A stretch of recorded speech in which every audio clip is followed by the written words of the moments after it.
KTN Prime. The minute that he was elected into office, they stopped being personal problems. They first became national problems and eventually regional problems. Why it is no longer a personal challenge, government to pursue AU resolution on ICC cases. Those items shown do not belong to me, and they also do not belong to any member of my family by the attached schedule parking list that we'll get to. Why Omingo Magara is demanding an apology over this unusual cargo. Plus, the Kadogo economy now creeps into the middle class. Also tonight, countdown to the by-elections, the campaign trail heats up. This is KTN Prime with Lindah Oguttu and Ben Kitili.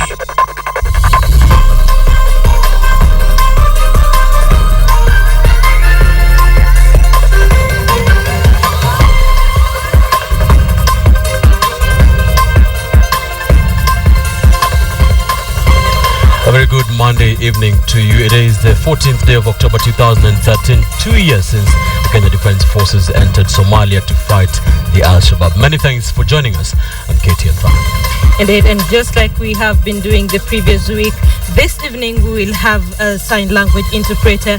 Allow him to introduce himself. And I believe he's trying to say, my name is William Silla, and you're watching KTN Prime. William, thank you so much. We brought William in to make sure that our brothers and sisters who cannot hear us will be able to be part of this bulletin.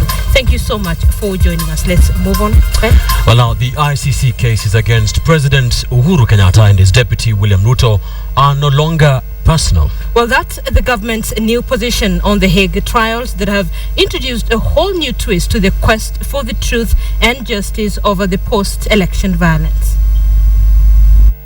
Poised Amina Mohammed stood before the press Monday afternoon, her first address after the African Union unanimously resolved that President Uhuru Kenyatta should skip his upcoming trial at the International Criminal Court.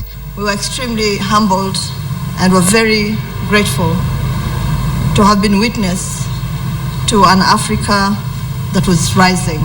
But her composure could not shield her from the myriad of questions that followed concerning the president's trial, which kicks off in November.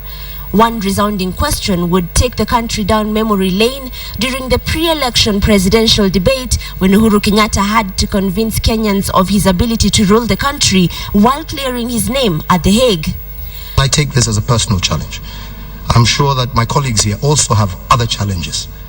But those challenges do not prevent one from continuing with their day-to-day job. If the people of Kenya do decide to vote for me as their president, I will be able to handle the issue of clearing my name, while at the same time ensuring that the business of government continues. The new stand by the Foreign Affairs Secretary portrays that position as having taken a back seat. The minute that he was elected into office, they stopped being personal problems. They first became national problems and eventually regional problems. Asked if the president will heed the AU's call to skip his trial. Are we going to ignore the decision? How can we? How can we? We are part and parcel of the AU and have been since 1963. But this new wave of Pan-Africanism has been questioned across the continent. The famine that is ravaging the continent, the corruption and impunity that is also ravaging the continent. So there are many more issues that are of a more serious Pan-Africanist dimension than just the indictment, which tends to affect one or two, three countries, important as those countries may be. It wasn't the only issue in the discussion. We discussed Lampedusa, for instance, and the many Africans that lost their lives in sea. We discussed issues that related to the Westgate attack. We discussed issues that relate to integration. We elected a new commissioner for peace and security for the continent. Whether or not the president will choose to attend his trial, Kenyans will be observing the political and diplomatic toll that the Kenyan cases will have on the African continent. Asha Mwilu, KTN, Nairobi. Well, it is a question Kenyans have been asking themselves for quite some time now. It is our big question tonight. We are asking you, do you agree that the ICC case are no longer a personal responsibility? Fred, you have the Cabinet Secretary Foreign Affairs there. That is our big question tonight. Let us know what you think. You can send an SMS to the number 22155. You can tweet us as well at KTN Kenya, at Ben Kitili, at Lindah Oguttu. We would love to sample your opinion during this bulletin. Well, now, according to a UK newspaper, The Telegraph, Western diplomats are now preparing a UN Security Council resolution seeking to suspend the case against President Kenyatta at the ICC. A diplomatic shuttle to influence the UN Council by the previous regime failed to yield the desired result. Will it work this time round? KTN's Wilson Buru has the details. The African Union on Saturday issued a stern ultimatum to the International Criminal Court to stop the case against President Uhuru Kenyatta, and the effects of that demand seem to have had an effect already. Western diplomats now want to compel the UN Security Council to make a decision and have the case deferred in a bid to avoid a damaging standoff between the court and African states. But exactly how would this work? One would need to understand how the UN Security Council works and its relationship with the ICC. The Security Council is one of the 6 principal organs of the United Nations and is charged with the maintenance of international peace and security. The Council works very closely with the International Criminal Court since its main goal is keeping peace. The United Nations Security Council can actually refer matters to the ICC under Article 16 of the Rome Statute to the United Nations, to the ICC. You will find the UN Security Council being mandated to defer cases that are before the ICC. The Council comprises of 15 members, 10 non-permanent and 5 permanent. The permanent members are China, France, the United Kingdom, the Russian Federation, and the United States. These states hold key powers that may either pass or reject any application brought before the Council. These are called veto powers. The resolution by the Western diplomats and the AU may be seen as a light at the end of the tunnel for President Uhuru Kenyatta, but this could not be further from the truth. Such a resolution still has to get the vote of 9 members of the Council, but this is still not the end of the road. The tricky part comes when one of the veto powers, who are 5 actually, the permanent members, decides to sanction that or to vote against such a resolution. The resolution would automatically then not pass. But when all of them then vote for that, and then we get the 9 members supporting such a resolution, then it would sail through. Another hurdle for President Uhuru and the AU in having the case deferred is the issue of whether such an application warrants being heard by the Council. AU resolution may actually reach the Security Council, but before it is debated or deliberated upon and a resolution passed on it, it may fail to meet the test of being a Chapter 7 motion and therefore worthy to be deliberated by the UN Security Council. It is understood that European officials have sought to adopt measures to ensure President Uhuru is not forced to leave the country in the wake of the Westgate incident. A source also noted that he is not an indicted figure who is defying the court like Sudan's President Omar al-Bashir. Whether the case is deferred for a year is a matter that remains to be seen. Wilson Buru, KTN. Let's stay with the ICC, and at The Hague, prosecution witness 487 took the stand in the case against Deputy President William Ruto and journalist Joshua Arap Sang. The witness testified that as early as 2006, there were clear signs of tribal zoning. A member of a pro-Kibaki lobby group, she said hostile ODM supporters in the Rift Valley curtailed her campaigns. She claimed that the ODM supporters assaulted her team on several occasions. The witness continues with her testimony tomorrow. Away from the ICC now, and President Uhuru Kenyatta has maintained that Kenya will not be cowed by terrorists. He was speaking at Laikipia Air Base, where he joined the Kenya Defence Forces in marking the 2nd anniversary of the KDF Day. 33 KDF fallen heroes since October 27, 2011. Among these names is that of late Lieutenant Martin Mihesi, who served at the Laikipia Air Base. He died in the course of duty on September 10th last year. He went to Mangu High School, and when he was in Mangu, he said he just wanted to fly, and that's when he did a little bit of flying, and he excelled at what he did. And after that, he said, you know what, I want to serve my country and I want to join the Air Force. His family was here in a special ceremony with KDF officers. His two sisters closely followed the proceedings, the unveiling of a memorial monument, the moment of silence, moments that will become part of their annual routine. But this is a proud family. Their brother died a patriot. The time he was dying, it was extreme shock for us, but we were extremely proud of the fact that he did what he loved. He was born to lead, he was born to fly, and he loved this country, and he died doing exactly that. And that is what just gave us a lot of peace. On this day, that is the 14th of October 2011, KDF entered into Somalia to fight the Al-Qaeda-linked group Al-Shabaab, which had caused menace into the country. To date, KDF remains in Somalia as part of the AMISOM troops, fighting Al-Shabaab as well as stabilizing Somalia.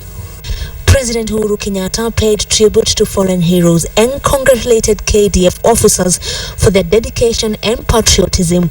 The president reaffirmed that the government will not be cowed by terror attacks. Just like terrorism and other forms of aggression, inefficiency, incompetence, and corruption are massive threats to our integrity as a society. As a nation, we must embrace integrity and fight corruption with the resolve required to combat terrorism. President Kenyatta further assured the force that his government will acquire the best and most superior weapons to aid in safeguarding our national security. Chief of Defense Force Julius Karangi, on his part, said the soldiers will uphold their mandate. There is need for the public to appreciate that security is a collective responsibility. Under the code name Operation Lindah Oguttu, the KDF restored calm in conflict zones of southern Somalia. On 22nd February last year, the troops were formally integrated into the African Union mission in Somalia, AMISOM. Angel Katuse, KTN. The president there vowing to protect his people. Let's now focus on an issue that touches on almost every single Kenyan. It is a way of life for Kenyans in the low earning bracket to purchase commodities in smaller, cheaper quantities, the so-called Kadogo economy. Well, this trend is now growing in the middle class neighborhood as the cost of living continues to rise. KTN's Betty Chalo tells us more. It has been years since the Kadogo economy sprung up in Kenya's low-income settlements. And years down, this vibrant economy still ensures that many families don't go a night without food on the table. Back in 2009, when this new trend of shopping was at its peak, it was almost unthinkable for Kenya's middle class to engage in this type of economy. However, the idea of buying goods in various quantities and at cheaper prices has slowly been adopted in middle-class neighborhoods. We visited Tuskys supermarket, where these dispensing machines have seen consumers from the low and middle class buy goods like milk at subsidized prices. It's cheaper. Yeah, like you can see, so the 1 liter, they're selling 1 liter for 70 bob. The packet milk, I think the difference between this 1 liter and the packet milk 1 liter is around 20 or 15 bob. Meters away are these water dispensers that fill up refillable empty water bottles. According to the staff here, the water is also sold at a cheaper price compared to branded and factory-packed water jerrycans. The same can be said for the cooking oil dispenser and detergent dispensers spread around the supermarket. Most of them, they are of high quality, and also the prices are good as compared to the other products here. What the supermarkets are trying to do is to adapt to what we call pricing strategy. So as a way of lowering the price to the common buyer, they are giving an alternative. They are telling you as a buyer, you can either pick the pact or you can pick from our dispenser. According to Kirevi, the use of the dispensing machines means one thing, that the cost of packaging the goods will not be transferred to the consumers, therefore the price is relatively reduced. Experts predict that if the cost of living continues to rise, many manufacturers will follow suit, introducing goods at a subsidized price. Betty Kyalo, KTN. Thanks, Betty. I remember there's a time the margarine Kadogo used to cost 3 shillings only. Obviously, the current prices are far cry from now. Now, campaigns for the forthcoming by-elections scheduled for Thursday across the country enter the last lap today as candidates marshaled the resources to sell their most convincing messages to the electorate. In Siaya County, the tussle between ODM's Kano Basanga and NAPK's William Oduol intensified as Bungoma's Musikari Kombo bagged endorsement in his duel with former Senator Moses Wetangula. And Eastern Wipers Big Guns came out to lobby for former Matungulu MP Stephen Mule, who lost his seat in a petition. KTN's Fred Omulo has the details. The ODM party that dominates Nyanza took to the campaign trail with a hard-hitting message, painting their main rival William Oduol as a stooge of the Jubilee coalition as they campaigned in Rarieda constituency. In his defense, Oduol enticed the voters by asking them to focus on his corporate track record and avoid ODM's dominance. We are going to vote not based on parties, but based on people's track record. The leadership that William Oduol is bringing to Siaya is transformative leadership. Leadership based on inclusivity and accountability. In Webuye, the New Ford Kenya party allied to the Amani coalition in the last election endorsed former cabinet minister Musikari Kombo, whose petition challenge stripped Bungoma Senator Moses Wetangula of his seat. As I start my campaign, jambo la kwanza is to look at each and every one of you, including hawa ambao wako nyuma, that I am in front of you and I'm asking for your vote. And finally, the Wiper party came out in full force to sell their candidate Stephen Mule, who also lost a petition challenge but is once again vying for the vacant Matungulu parliamentary seat. Kwa sababu Mule kura zake zilitolewa zikahesabiwa akaingia. Kwa nini tumerudishwa kwenye kura? Ya Kananda ikahesabiwa akashinda. Kwa nini tumerudishwa kwenye kura? Ya Rasanga ikahesabiwa akashinda. Kwa nini tumerudishwa kwenye kura? Ya Tangula ikahesabiwa akashinda. Kwa nini kodi ikarudishwa kwenye kura? Na kwa nini sio Jubilee? Thursday's by-elections come after a hard-fought general election in March 4th that was fraught with irregularities, leading to a historical number of electoral nullifications. For KTN Prime, I am Fred Omulo. Chief Justice Dr. Willie Mutunga has launched the Judiciary Service Week seeking to clear the backlog of criminal cases before the courts. Mutunga said this would help to decongest the prisons currently holding an excess of about 20,000 inmates. January 2007. Isaac Duo Mwangi is a man who is currently serving a death sentence. Convicted in 2009 for charges of robbery with violence, defending himself in court as he cannot afford a lawyer. He fights hard seeking his freedom, which prosecution is equally fighting against. Duo is alleged to have violently robbed 19-year-old Paul Mihango in January 2007. His is just one of the 1,500 appeals before 20 high court stations in the country. They seek not only to reduce the backlog of cases, but also to decongest the overcrowded prisons. We found, of course, that there was a huge backlog, and that is not a secret. It has been in the open for a long time.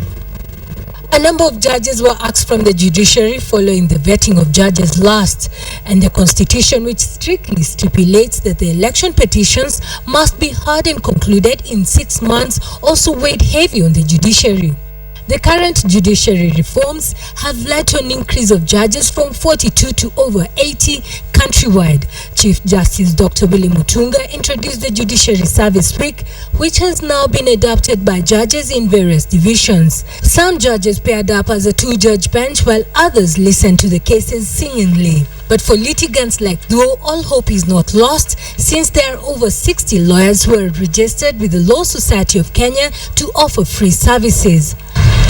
An appellant is somebody who has the hope that his or her appeal will be successful. And waiting for 10 years, 15 years is just a torture to that person. Let the appeal be heard. Let it. A proper brief comes is an administrative arrangement whereby, after realizing that many of our people may not be able to avoid the fees payable to a lawyer of their own choice. But this does not come easy. Some lawyers are opposed to the idea. It is disappointing actually that the courts are not sitting today, just having come from election petitions, where courts have not been sitting from the month of March, mid-March, up to September. So nothing has transpired within that time. And then comes in the judicial week to deal with criminal appeals, which definitely affects other consumers of justice. The judiciary has set aside 70 judges who are expected to hear 1,500 criminal appeals. During this Judicial Service Week, 3,500 inmates are expected to see their sentences reduced to custodial sentence. This translates to 223 million shillings off taxpayers' shoulders. Winnie Kamau, KTN. You're watching KTN Prime. Thank you for staying with us this far. The beginning of this bulletin, courtesy of a story that was done by Asham Willu. We told you that the ICC cases against President Uhuru Kenyatta and his deputy William Ruto are no longer personal. That forms the basis of a big question tonight. There has been a slight change from the question that we actually read out to you at the beginning of this bulletin. So the big question tonight is, do you think the ICC cases should be a state responsibility? Well, here are some of your responses. BK Collins on Twitter says, it stopped being a personal issue, though the president clearly lied to us. Juguna says, no, the case is purely a personal, because the ones with issues with the court is not Kenya nor Africa, but Uhuru, Sang and Ruto. Keep telling us what you think on that big question. Remember, the number is 22155, and of course on Twitter at Ben_Kitili, at KTN Kenya, and at Lindah Oguttu. Take a short break now. Don't go too far. Much more coming up shortly. Stay with us. You're watching KTN Prime, and just ahead, revisiting the country's history with the veteran politician Burudi Nabwera.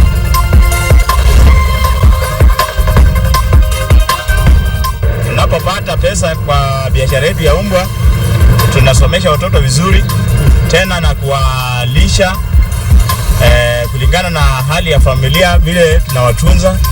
Hii ndio biashara yetu ambayo tumejitolea, na tunasumbukana sana maana mahali tunaenda kuleta kutoa nyumbani.